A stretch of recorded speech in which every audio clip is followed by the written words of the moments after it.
Lord, దేవునికి మహిమ కలుగును గాక. అందరూ బాగున్నారా?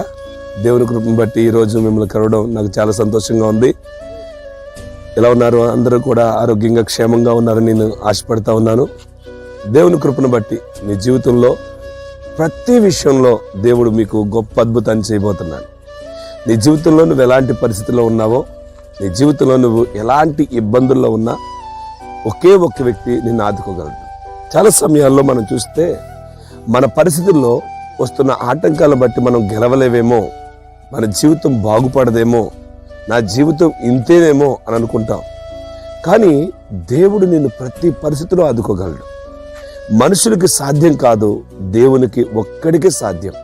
అందుకే పరిశుద్ధ గ్రంథంలో ఇలా రాయబడింది. 50వ కీర్తన 15వ వచనంలో దేవుడు అంటాడు, ఆపత్కాలంలో నీవు నన్ను గూర్చి మొరపెట్టుము, నేను నీకు ఉత్తరం ఇస్తాను, నీవు నన్ను మహిమపరచదు.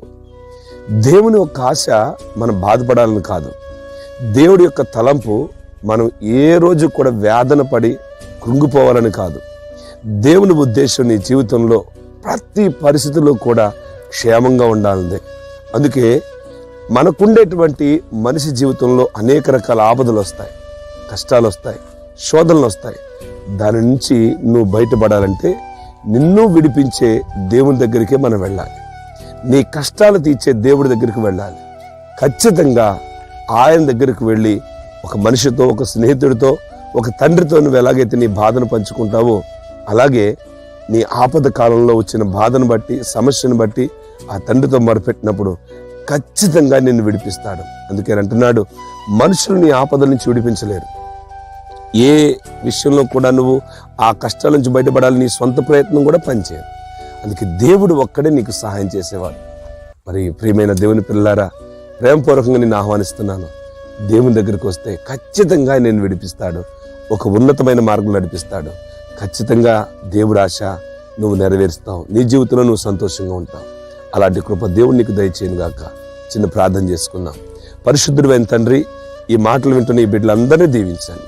వారి జీవితంలో ఎలాంటి సమస్యల్లో, వారి మనస్సులో ఎలాంటి భారంతో ఉన్నారో, వారి హృదయంలో ఎలా కృంగిపోయి ఉన్నారో ప్రతి పరిస్థితి నుంచి విడిపించగలిగిన దేవుడు. వారి కష్టాల్లో ఈరోజు వాళ్ళు మీ దగ్గరకు వచ్చి వాళ్ళ బాధలు చెప్పుకుంటున్న ప్రతి పరిస్థితి నుంచి వారిని విడిపించండి. 50వ కీర్తనలో 15వ వచనం మీరు చెప్పినట్టుగా వారి ఆపద కాలం నుంచి వారిని విడిపించండి. దేవా, మిమ్మల్ని మహిమపరిచేవారిగా చేయండి. మహిమే వారికి తోడుగా ఉంచమని, సమస్త విషయాల్లో వారిని దీవించమని దేవుని నామములో వారిని ఆశీర్వదిస్తున్నాను. తండ్రి, కుమార, పరిశుద్ధాత్మ నామములో వారికి నిత్యము మీ కాపుదల ఉంచమని యేసయ్య నామమును ప్రార్థిస్తున్నాము తండ్రి. Amen. Amen. God bless you.